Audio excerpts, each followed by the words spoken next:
Yes, reka mbasuhuze nongere mbahe ikaze aho mugiye muherereye mu bice bigiye bitandukanye by'isi.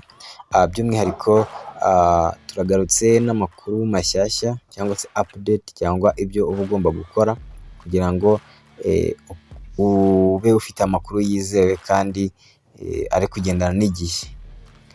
Aha ngaha rero icyo ngiye kubereka uyu munsi, ngiye kubereka uburyo ku bantu bibagiwe passphrase zabo cyangwa bazibitse ahantu ariko bakaza kuzibura. Ngiye kubereka uburyo mushobora kugenda mukora reset cyangwa mu creatinga passphrase nshyashya. Icyitonderwa, umuntu ukora passphrase nshyashya agomba kuba atarakoze KYC, ari wa muntu utari wakora migration, yes, cyangwa utarakora KYC. Reka mbyite gutyo. Nimba warakoze KYC, iyi step ntago wemerewe kuyijyamo. Ushobora kuyijyamo ariko n'ubundi bikaza kuviramo kubura payi zose waba waramayininze mu gihe cyashize. So nimba warakoze KYC rero ntukore ino step. Nimba utarakora KYC ni byiza cyane, ni amahirwe yawe kugira ngo ukore forget cyangwa ucreating passphrase nshyashya. Ikintu cya mbere uba ugomba gukora, first of all,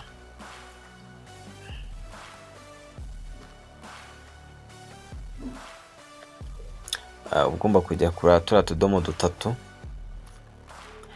then ukaza hano. Reka tubanze ducekinge mainnet ko guhindura passphrase byakunda. Mainnet kuyibona hano, bakanda kuri mainnet checklist kugira ngo turebe uko byifashe. Yes, uri kubona ko kuri mainnet iyi step ya gatatu, iyi step ushobora kuba waribagiwe za recovery phrase wakoresheje kugira ngo baguhe ino wallet address, ukifuza gucreatinga inshyashya. Iyo ushaka gucreatinga rero inshyashya, ikintu ukora ni iki kikora, ni ukuza ugakanda hano.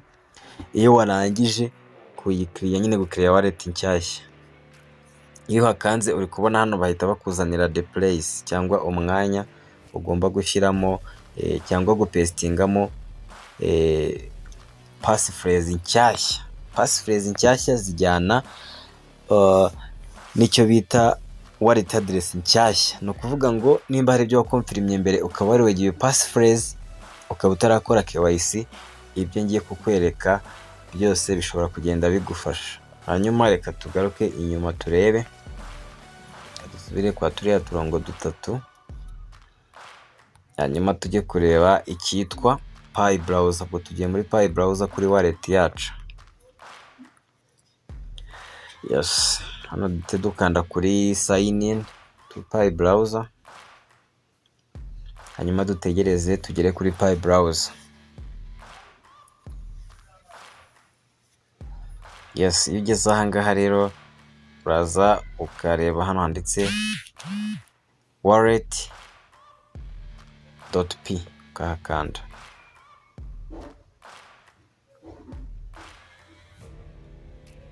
Wallet.p ndabona hatari gufunguka, ariko hafungutse. Ni ukuvuga ngo iyo ugeze aha ngaha, nimba passphrase yawe warayibagiwe, ushobora gucreatinga inshyashya. Sorry gato. Ni ukuvuga ngo hano dusomye ano magambo bari kuvuga ngo as in an custodial wallet, your wallet passphrase is exclusively accessible only to you. Recovery of passphrase is currently impossible. Ni ukuvuga ngo wallet address, recovery phrase, iriya recovery phrase baguha cyangwa ari amagambo 12 cyangwa 24 baguha, usibye ko muri Pi network akunze kuba ari 24. Ni amagambo aba akwerekeyeho, ni wowe wenyine ushobora kuyakoresha waccessinga kuri wallet yawe. Nta wundi muntu wemerewe kuyakoresha, even n'aba nyiri umushinga wa Pi network nabo ntibemerewe kuyakoresha cyangwa kuyamenya. So kuri coveringa izi passphrase rero ubu ngubu ntago bishoboka. Nimba rero waribagiwe passphrase, icyo ukora ni ukuza hano hasi barakubwira ngo lost your passphrase. Ikibazo, you can reset your wallet. So urakiriyetinga hano ngo you can reset your wallet, uhakande nimba warayibagiwe, hanyuma numara kuhakanda baraza kuguha inshyashya, baraza kuguha wallet nshya. Njye ntabwo ndahakanda kuko ntabwo nayibagiwe. Nibamara kuyiguha ukomeze na process zose mpaka urangije gucreate wallet. Wallet numara kuyicreate uraza gufata za recovery phrase baguhaye, uzibika ahantu, uzandika ku gapapuro cyangwa muri agenda, uzibike kandi byandike bikurikiranye neza. Hari inyuguti nto wibuke kubashyira inyuguti nto, ari inyuguti nkuru washyira inyuguti nkuru, ntugire akantu na kamwe wibeshyamo. Hanyuma ubibika ahantu, nurangiza ibyo byose uraza kugaruka kuri Pi app hamwe tumayiningira.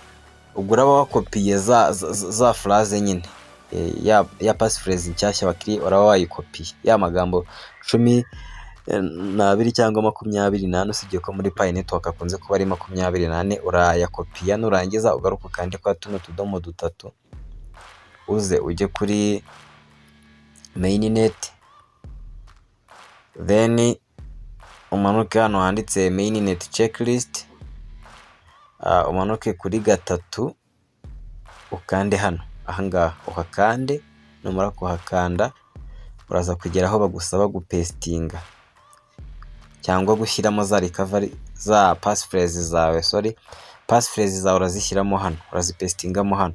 Numara kuzipestingamo hano urakanda hano handitse confirm. This means that ko wallet uraba warasetinzemo hano bwa mbere irahita ihinduka nyine hazi inshyashya.